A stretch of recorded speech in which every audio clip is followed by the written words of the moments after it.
भोर तालुक्यातल्या नीरा नदीच्या काठावरील शनिघाटाचं सुशोभीकरणाचं काम रेंगाळलंय। गेल्या 6 महिन्यांपासून अत्यंत संथ गतीने हे काम सुरू आहे। बांधण्यात आलेली काँक्रीट भिंत सुद्धा निकृष्ट दर्जाची असल्यानं भिंत पुन्हा उभारण्याची मागणी भोरसह शिवसेना आणि भाजपकडून केली जाते।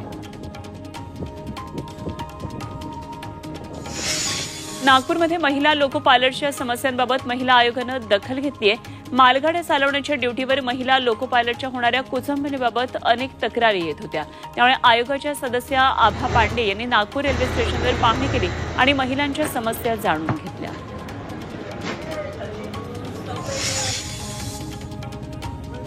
डहाणूमध्ये आजपासून सुरुवात होणाऱ्या बीच फेस्टिवलचं उद्घाटन पालघरचे पालकमंत्री रवींद्र चव्हाण यांच्या हस्ते होणार आहे। यामध्ये केंद्रीय मंत्री कपिल पाटील यांची विशेष उपस्थिती असणार आहे। सांस्कृतिक कार्यक्रमांसह इतरही विविध कार्यक्रमांची मेजवानी पर्यटकांना अनुभवता येईल।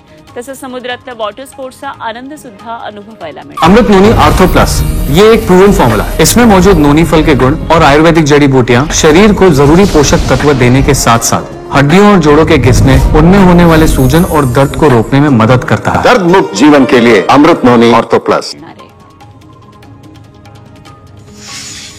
अमरनाथमध्ये मलंगडावर जाण्यासाठी देशातील सर्वात मोठी लांब पल्ल्याची फेनिक्युलर रोपवे उभारण्याचं कार्य सुरू आहे आणि हे काम आता अंतिम टप्प्यात आहे। याची पाहणी आमदार किसन कथोर यांनी केली आहे। तब्बल 200 कोटी रुपये खर्च करून ही फेनिक्युलर रोपवे तयार केली आहे आणि हा प्रकल्प बीओटी तत्वावर राबवण्यात आला आहे। तर मे महिन्यामध्ये ही प्रवाशांसाठी खुली होणार आहे।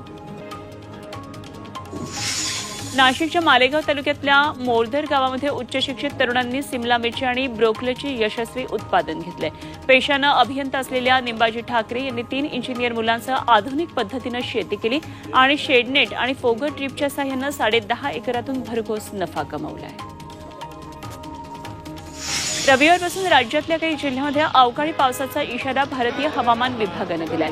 खास करून विदर्भातल्या सर्व जिल्ह्यांमध्ये रविवारी वादळी पावसाचा येलो अलर्ट देण्यात आलाय।